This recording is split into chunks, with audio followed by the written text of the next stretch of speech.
I'm very excited to be here inside this community. I'm going to share with you guys some principles today. They're going to teach you how to get more business from fewer people, which what that's going to do for you, it's going to give you the ability to get some of your life back.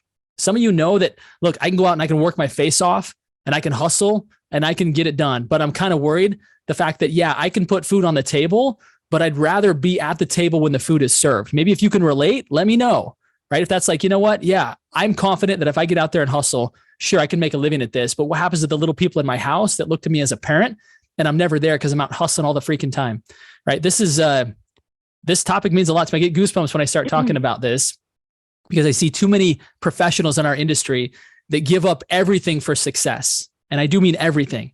And I'm telling you, it's not necessary. It's not necessary. You can actually have a great business and a great family. You can actually have a great business and great health. You can actually have a great business and actually have a great spiritual life. You don't have to sacrifice everything for your real estate business. So today I'm going to give you some very tangible, very tactical things that you can do today to get more business from fewer people. Again, very excited to be with you. Thank you all for the opportunity. So I believe in building a business by referral, right? Now, I also do not argue with those that can get out and prospect like crazy to make things happen. But I do know that I work with a lot of agents who say every year I start at zero. Maybe some of you feel like that. After every transaction, I start at zero. When you begin to really unlock the power of working by referral, you can actually roll out of bed on January 1st and count on 30 deals, count on 40 deals, depending upon how big your database is and how well you nurture that database.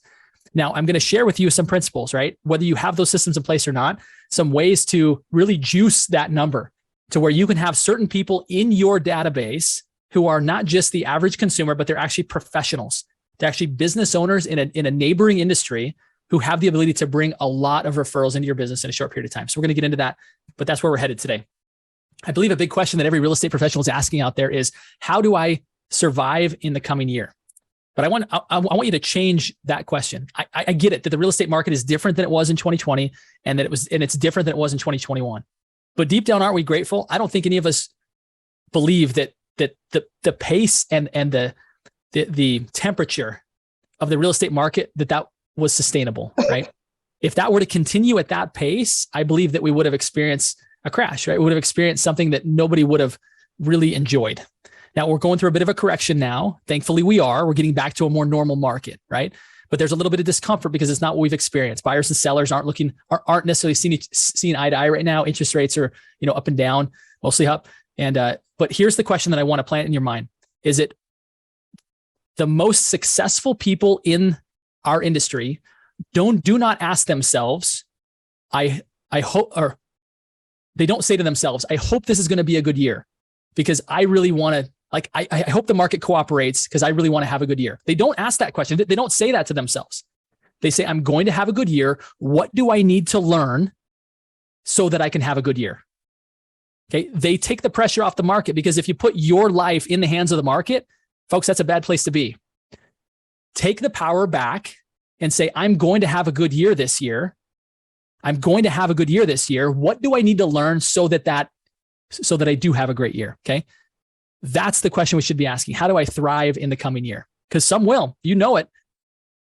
Every single downturn, some agents outperform everybody else and have some of their best years. So what is it that they know that maybe we don't, right? Let's be honest. Some of the questions that are popping up right now, or maybe one question that's coming up very frequently is we are going to wait and see what happens with the market, right? Anybody heard that before? Like, you know what? We're going to wait. There's a lot going on in Europe right now, a lot going on with rates. Yeah, I'm just going to wait and see what happens. Okay. I would argue that if you simply fill your day with people who are casual buyers, who are, I'll buy it if it's the right price. I'll sell it if it's the right price. If we fill our day with those kinds of people, it might be a tough year for us. Okay. So we have to have a different strategy. Okay. Because what's happening is, again, sellers are attached to last year's equity. Buyers are attached to last year's interest rates, right? Like sellers aren't willing to let go what their property was worth, and buyers aren't willing to let go of how much buying power they had. It reminds me of an experience I had. I was on an airplane. Maybe some of you have experienced this, where I was flying along. I was talking to the airline steward and I noticed it started to get a little bit bumpy. And I noticed that the airline steward, he hooked his foot underneath my chair. And I commented, I said, tell me about that. Tell me about you hooking your foot there. And he said, well, sometimes on an airplane, right, or on a flight, the captain will come on and give us all time to get back to our seats and buckle up. But sometimes we don't get that heads up and things change very, very quickly. Now, he didn't go into depth as to what actually happens, right? Now, he's not talking about a plane crash. That's not what he's saying. Obviously, he's still standing there to tell me about it.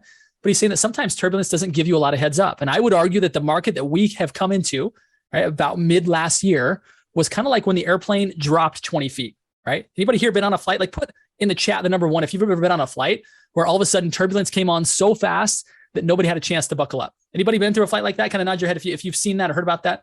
Okay. Not a very fun flight to be on. I would argue that that's the real estate market that we're in right now.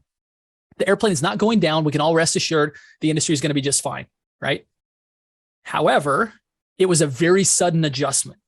And because it was very sudden, people are like still rubbing the tops of their head and they're like, that was stung a little bit. Where'd my equity go? Crap, where'd my buying power go? And it's going to take a little bit for buyers and sellers to get back on the same page. Okay. And we just have to realize that. So we can sit around and say, boy, that's too bad. Half my opportunities, half my people were very casual buyers and sellers. So I guess this is going to be a bit of a tighter year. No, we already decided we're not those people, right? That's option one. Option two is to say, what can I do? What do I need to learn to make this happen? And it really comes down to us finding highly motivated buyers and sellers. Okay. Because there are people in this market who have to buy, have to sell, who need to buy, need to sell. Get rid of the casual buyers and sellers. Let's go find the people who are highly motivated. I think we'd all agree if we spent all of our day talking to those people who are highly motivated, we would have a great year. Back to where I started, right? The best top performers in any market, they say, what do I need to learn this year to have a great year? They don't wait for the market to come back. They say, what do I need to learn? Today, I'm going to teach you what you need to learn. It's how do we find those people?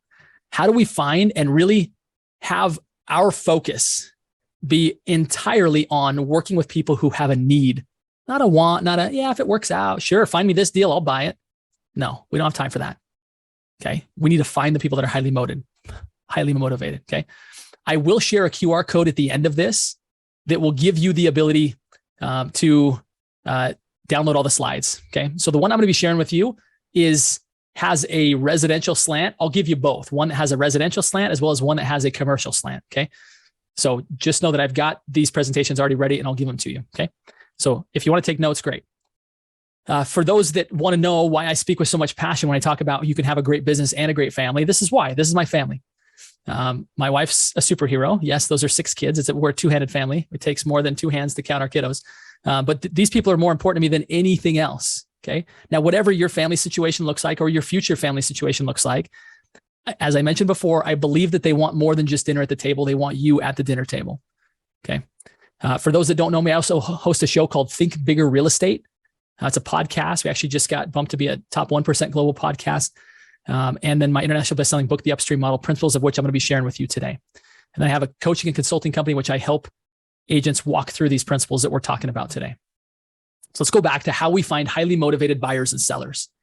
Okay. There are seasons of life that cause people to have a need. Okay. Just like the leaves on a tree cause people to have a need, the very same thing is true when it comes to humans, right? We go through, and I call these the 8 Ds, right? People get married, people get divorced. People are born, people die, right? People get promoted, people get demoted. Okay. People downsize, people move to different destinations, warmer climates, simplifying life. Like this stuff is happening. Not only does it impact their residential home in many cases, but it can also impact their commercial properties as well, right? People simplifying, right? People expanding, right? There's certain things that are happening in the background of people's lives that can be precursors. Okay. They can be precursors to us knowing that a real estate transaction is coming. Okay. So I'll go into a little more depth as to what you can be looking for to find these, but just know that these things are important ways to look at how do I find highly motivated buyers and sellers?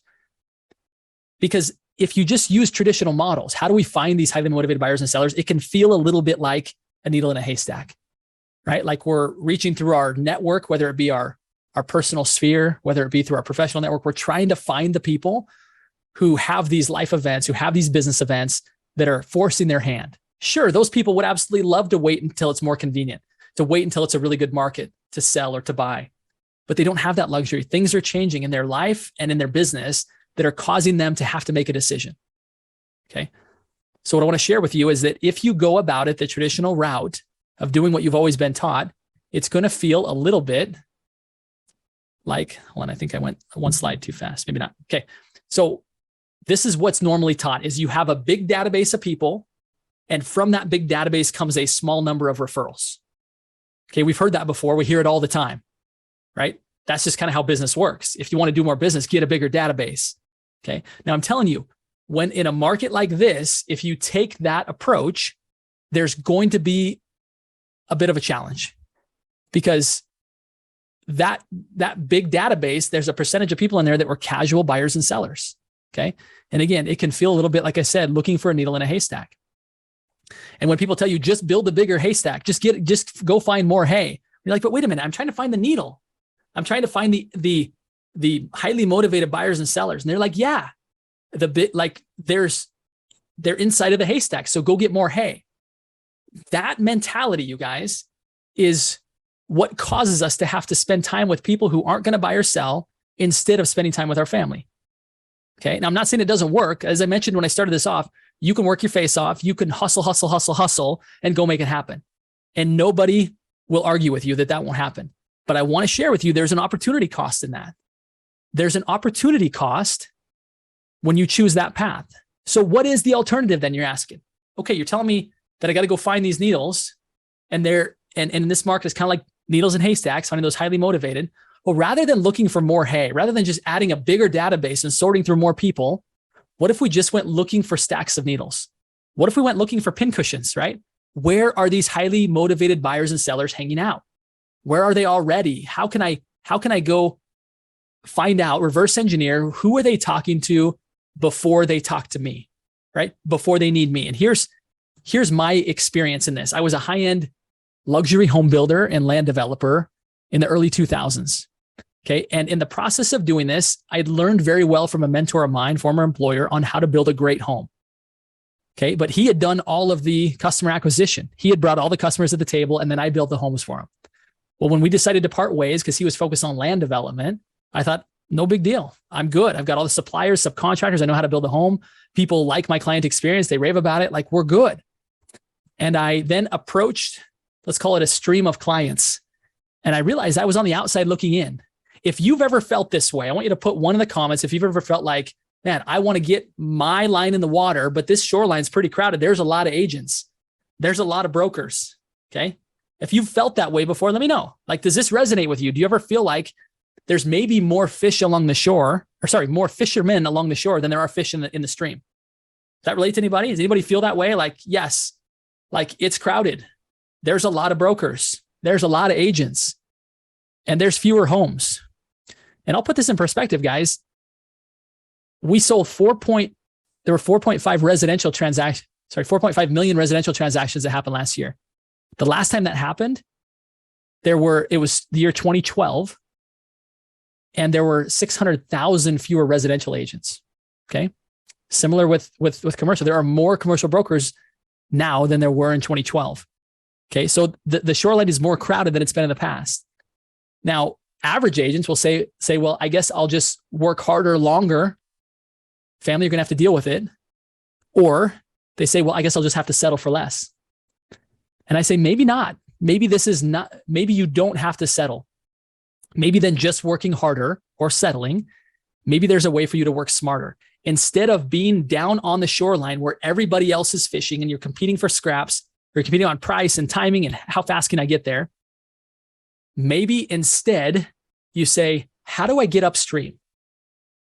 How do I get upstream? How do I go find another professional who already knows that a transaction is coming, whether you're on the residential side or the commercial side?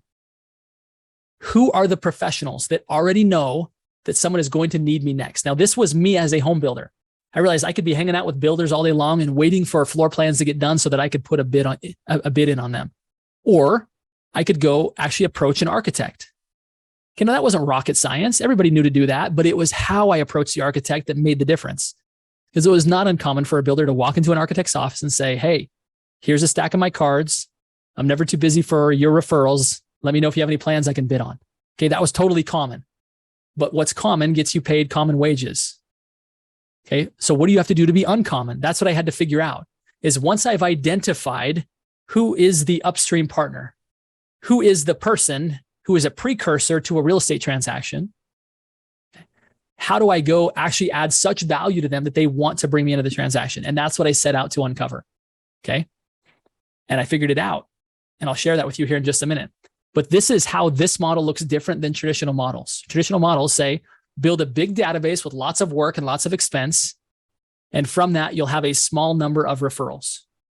Okay.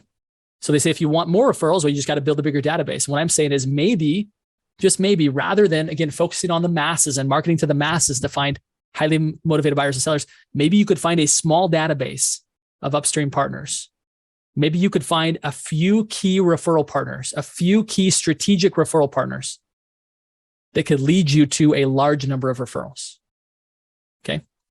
If this is resonating, if this has your curiosity, let me know. Put in the comment. I know some of you are watching on Facebook Live. Some of you, good number of you, are here in Zoom. Keep in mind that the only things that you're going to take away from this are the things that you really internalize. I love what Christian said at the beginning. Like, your interaction will cause you to remember these things at a deeper level, right? I'll probably never see most of you again. There's a chance some of us will work together in some form or fashion, but you have a choice right now to say, this is just going to be information that's cool, was interesting while I was there, and I don't really remember or know how to apply it. Or it's like, no, this is meaningful to me. I want to apply this. And keep in mind that I'm here, guys, because I want you to like this to transform your life. I want this to transform your business. So if this is helpful, right? If you had some aha, you can put the aha inside the chat, or you can just put the number 1. Like, I had an aha. Like again, the more you put in here, the more you'll keep. This isn't for me. This is for you guys, right? I love it. Makes complete sense. Thanks, Nick. I love the feedback. Okay. Phil's got an aha. Love it. Anybody else? Who else has an aha? If you're having an aha right now of how maybe the traditional models are going to leave you short this year, and maybe how there's another approach that could help you to get to where you're thriving this year, let us know. Samantha says yes. Kia says yes. Good stuff, guys. Keep them coming in. Bring it, Kara says. Got me fired up now, Kara. I love it. Elizabeth, good. All right, love it. Okay, good. Have some people this is resonating with you, right? It's like, how do I get more business from fewer people? How do I create key strategic referral partners that allow me to do more business in less time? Okay. Instead of sorting through hay, right? Or instead of putting our line in a very crowded stream, we're going to figure out how to go straight to the pin cushions, right? Straight to the stacks of needles, or straight to the head of the stream. Okay. All right. Let's keep rolling here. Appreciate it, guys. All right. Now let's go back to these 8 Ds. Again, these life events impact both residential as well as commercial. Okay. So you can take whichever side you're most active in. You can apply this to you. Okay. But let's take a look at anytime there's a divorce. Does that impact a business? Does that impact people's commercial real estate portfolios? Absolutely. Right. So who might know that this shakeup is coming? Well, divorce attorneys, mediators. Okay. You see how that works? It's like, okay, well, if a divorce is a precursor to people making changes to their real estate portfolio, whether it be residential or commercial, who knows that a divorce is coming? Well, these people do. So these people would be your upstream partner, very similar to how an architect was my upstream partner, right? A divorce mediator or attorney could be your upstream partner. Okay. When people are getting married, does that impact where they live, where they work? Yeah, it does. What about when people die? Absolutely. Absolutely. Right? Bankruptcy attorney. Good. I love it, Stephen. Okay. Diapers, right? Mostly on the residential side with this, but I think when people are adding kids to a family, right, it changes the way people are looking at their portfolios.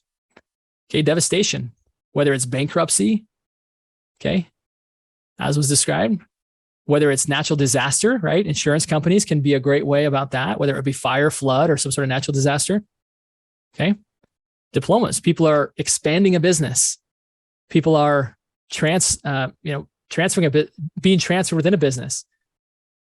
An entire business is relocating. Okay. All of those things have implications. Okay. Downsizing. Okay. People aren't living in that home. People don't want to manage a big portfolio. They don't want to be landlord anymore. Okay. Does that impact people buying and selling, even when it might not be market convenient? Right? This stuff happens regardless of what's happening in the world, regardless of what's happening with interest rates. Okay. I love the question, Alan. I love it. How do you easily find these people? Okay. I'm going to answer that. Love the question. Yeah. Put your questions in here, guys. This is great. Gus says insurance companies to market for renters for your properties. Yes. I love it. Right. Who are the professionals? Who do you want to work with? And who are the professionals that already have a relationship with them? Okay. That kind of answers part of Alan's question here. We're going to get deeper into that. Okay. Destination, right? Again, people are relocating to warmer climates, to maybe better tax states, right? We've seen a lot of businesses move here over the past number of years that dealt with COVID differently, states that dealt with that deal with taxes differently. We see these things happening. And when you can be in the know with professionals that know these things are coming, right? The opportunities can be endless. They can be more than you can handle in any market. Okay. Hopefully this has at least got the wheels turning. I'm going to now walk you through the 5 steps of the upstream model. What do I do? Okay. You're like, okay, Justin, I get it. I want to thrive this year. And I get that one way to thrive is to spend my time talking to people who are highly motivated to buy or sell, regardless of what's happening in the market. Okay. I think we can all agree with that. And we've also agreed on the fact that there are certain professionals or certain life events, right, that are precursors to people being highly motivated. And there are professionals who are helping people through those life transitions. There are people who already have a relationship with those people. So now what are the 5 steps of the upstream model? What are the steps that allow you to get to the head of the stream, that allow you to go straight for that stack of needles? Okay. Using a couple different metaphors here. Hopefully I haven't lost you. Okay. I'm going to walk you through these 5 steps. Keep in mind at the end, I'm going to give you the ability to reach out to me for these slides. So don't overthink trying to take notes on all this stuff. I love that you're doing it, but I'll also send you the slides and give you an opportunity to have a conversation if some stuff in here is interesting to you. Okay. So step number 1 is to identify who is it that I want to work with. Is it people going through a 1031 exchange, right? Is it people who are expanding a business? Is it people who are relocating a business? Is it people who are downsizing and simplifying their business or their real estate portfolio? Right? What is it? You identify, number 1, who are the people that are highly motivated in this market, and who are the people that you are uniquely positioned to serve because you love them, because you're good, you've got good, like you just have things to bring to the table. You're super knowledgeable on that thing. Okay. Where those two align, that's a great spot to be in. Okay. People that are highly motivated in this year, and you're uniquely positioned to serve them. Okay. So that's the first part of identify. The other part of identify is say, who are the professionals that are already working with them? Is it some sort of attorney? Is it a CPA? Is it a financial advisor? Okay. Is it a property manager? Who are the people that already have a relationship with these people and might know before they reach out to a broker and might know before they reach out to an agent? Okay. So you just reverse engineer that. I want to be in business with these people. And sure, I can go try and find them like a needle in a haystack, or I can go straight to the professional that already has the relationship. Okay. So that's step 1. Step 2 is you're going to seek a warm introduction. I would not encourage you to go out soliciting, be like, okay, estate attorneys, let me open up Google and find, make a list of all the estate attorneys in my zip code, and I'm going to cold call into them. You can do that. And I'll say kudos to you, but I'll also say the person who simply seeks a warm introduction to those people will get ahead far faster than you will. For example, let's say a bankruptcy attorney, right? Appreciate what Steven said, like bankruptcy attorneys, his wheels are already turning. How do you find a bankruptcy attorney, right? I would probably reach out to the other professionals or people who you know. Maybe you know an attorney in another field. Maybe you know a divorce attorney. Maybe you know a general business attorney, right? Maybe you know a CPA. Start with your own CPA. Start with your own financial advisor and say, hey, good news is I'm not going bankrupt. Bad news is there are other people that are going bankrupt, and I'm uniquely positioned to be able to serve them because of what me and my company, my firm can do for them. I'm wondering if you know a really good bankruptcy attorney, because as I serve people who are going through that, I'd love to have a good referral for them. I'd love to have a good bankruptcy attorney that I can refer to, that I can collaborate with, and I can help boost and grow their business. Okay. Simply seek an introduction from someone who already knows them. When you get a warm introduction into somebody, they will not stiff arm you and say, like, here comes a solicitor trying to get something from me.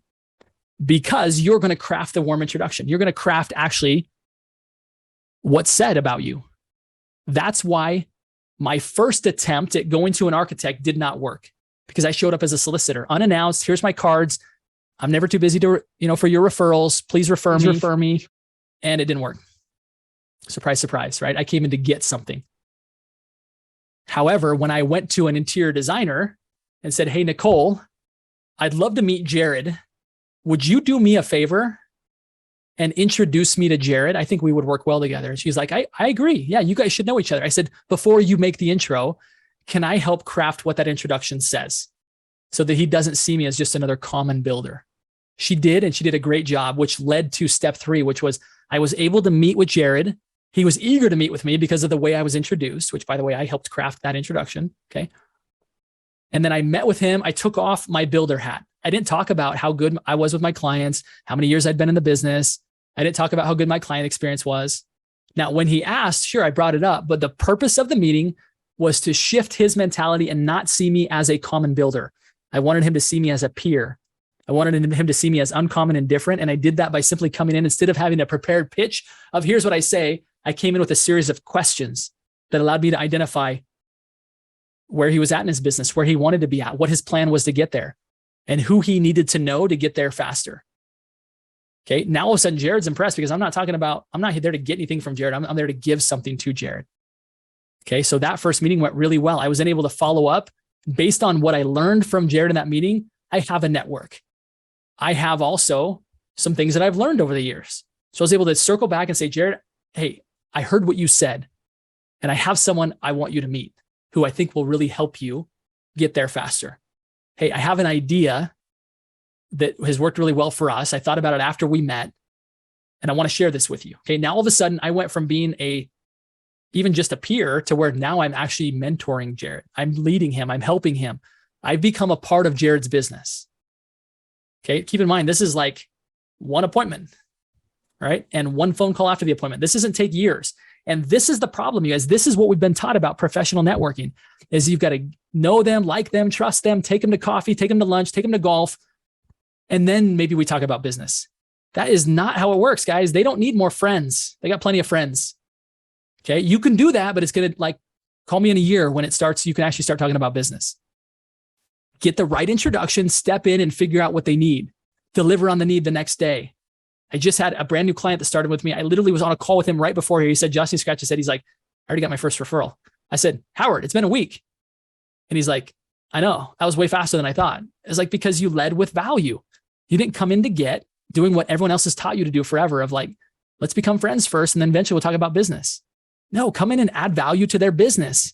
And all of a sudden you bring value. They want you around, and then you develop friendship over time. Now, I'm not saying don't be friendly, but your leading value proposition is not friendship. Okay. Be friendly. Yes. But come in to say, how can I really add value to this business? And they'll want you back. You didn't take time. You gave them the gift of time back.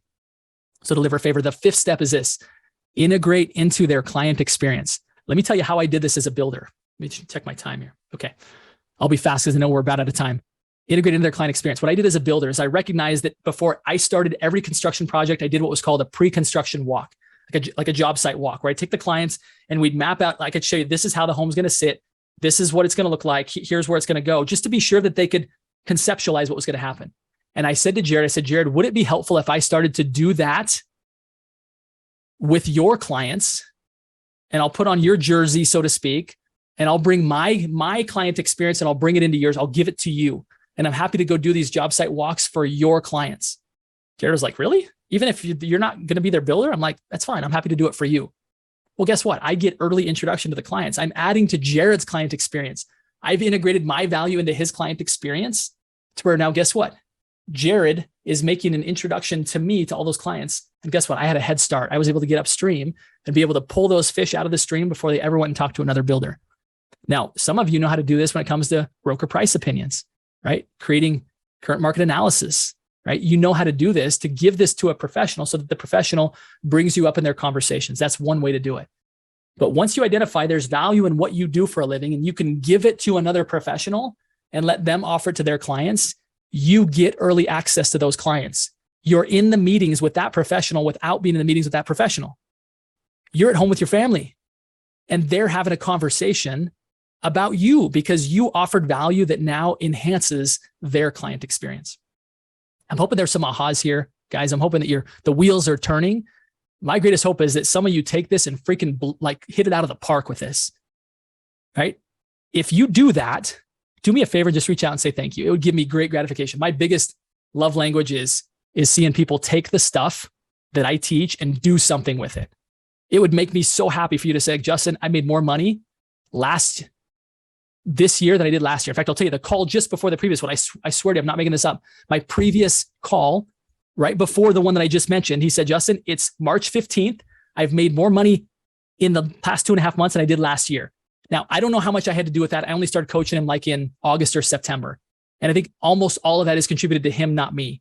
But I can't tell you how happy it was for me to hear that my relationship with him, he was struggling last year and this year he's killing it. Again, I take very little credit for that. But I will say it gave me great gratification to hear that he and his family are doing well. And he's at the dinner table. Not only is he providing and putting food on the table, but he's there to enjoy it with them. Okay. This is important stuff, guys, because sure, we'll get another shot at business, but we won't get another shot at the relationships that matter most.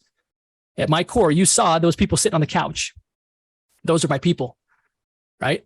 And I see too many people saying, it's either or. It's either or.